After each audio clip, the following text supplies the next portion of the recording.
A Swiss tourist just got a year in prison in Bali for posting on social media a day he was told to be quiet. We'll get to what happened and a very honest mistake in Venice, Italy that ended a whole lot better. That's this week's Visa Watch. 4 quick hits, 1 story, and 2 very different outcomes on being a good guest. Mauritius. Mauritius just joined the Golden Visa Club with a pretty serious offer. $1 million. If you got that, upon your arrival in Mauritius, you got 12 months to invest your cool mill and you get residency. Processing target is 5 days, which is super fast for visas at this tier, but I guess one would expect an expedited service for $1 million.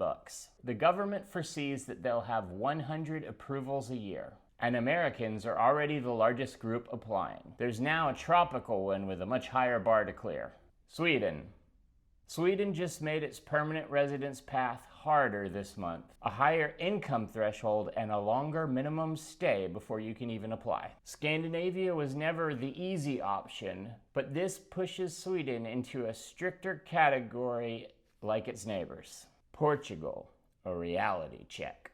Everyone talks about Portugal's new 10-year citizenship timeline, but nobody's talking enough about this. The AIMA, the agency actually processing these files, is sitting on over 400,000 applications, with waits running 2 years or more for your first residency card. So the 10-year clock doesn't start when you apply, which could change your math. It starts when the card is issued. If you're planning around Portugal's citizenship timeline, you need to be also planning against Portugal's backlog. But let's be real, you're not at the DMV, you're in Portugal. Canada. Canada raised its permanent residence application fees for 2026. Not a dramatic story on its own, but it's one more small sign that the easy northern option reputation Canada's had for years is eroding. Higher costs, longer queues, more competition. Worth knowing if Canada's still sitting on your list as a low-friction choice. Uruguay. Most people planning to move south of the border are choosing between the same 3 or 4 countries. I want to put one on your radar that almost nobody talks about. Uruguay's rentista visa asks for about $15,000 a month in passive income if you're applying alone, $2,500 if you're applying as a couple. Pension, dividends, rental income, anything passive works. There's no hard number written into law, so immigration officers will assess these case by case. But $1,500 is what advisors are consistently telling people to plan around. So why is Uruguay unusual in the Latin American region? It grants permanent residency directly. No multi-year temporary phase, no renewing a card every year or 2 while you wait around for the real thing. You get it from day one.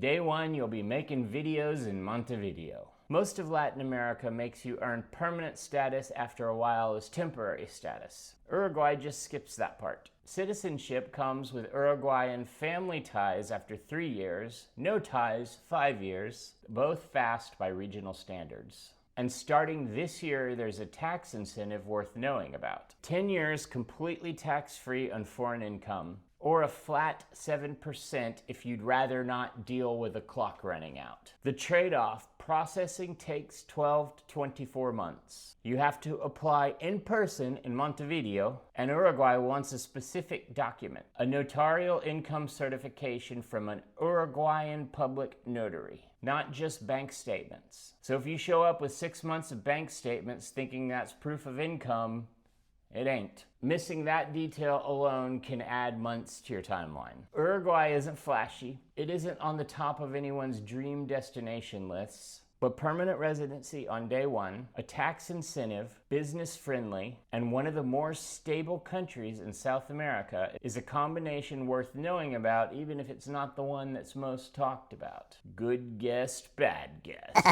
2 similar tourist stories this week with opposite outcomes. In Bali, again, what's going on in Bali, guys? Come on, get it together.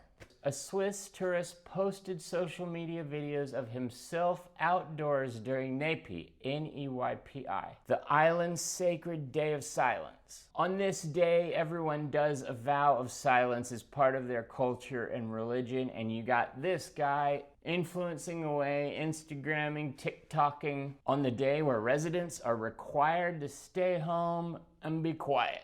While everyone is, we love the place because of their culture, so why go and mess up their culture? Villa staff had specifically told him about the restrictions beforehand, so he knew and he posted anyway. He was convicted under Indonesia's new criminal code. He apologized and sentenced to 1 year in prison. In Venice, Italy, an American couple went for a run shirtless, normal from where they're from, and didn't know Venice has this band in their historic center. It's a rule most tourists have never heard of. Locals started staring. Someone yelled at them, Italian style. They checked their phones, found the rule, and immediately ducked into an alley and bought shirts. They were embarrassed. They posted about it afterwards as a heads up to other travelers. And the woman said her boyfriend has been more careful ever since, even back at home. Same category of mistake, wildly different response. One person was warned directly and did it anyway. The other didn't know, and the second he found out, fixed it. That is the whole test. Nobody expects you to know every local rule the moment you land somewhere, but they expect you to care once you find out. Rules like this shift fast and vary by nationality. Always confirm with the official consulate site or a local immigration attorney before you file. See you next week.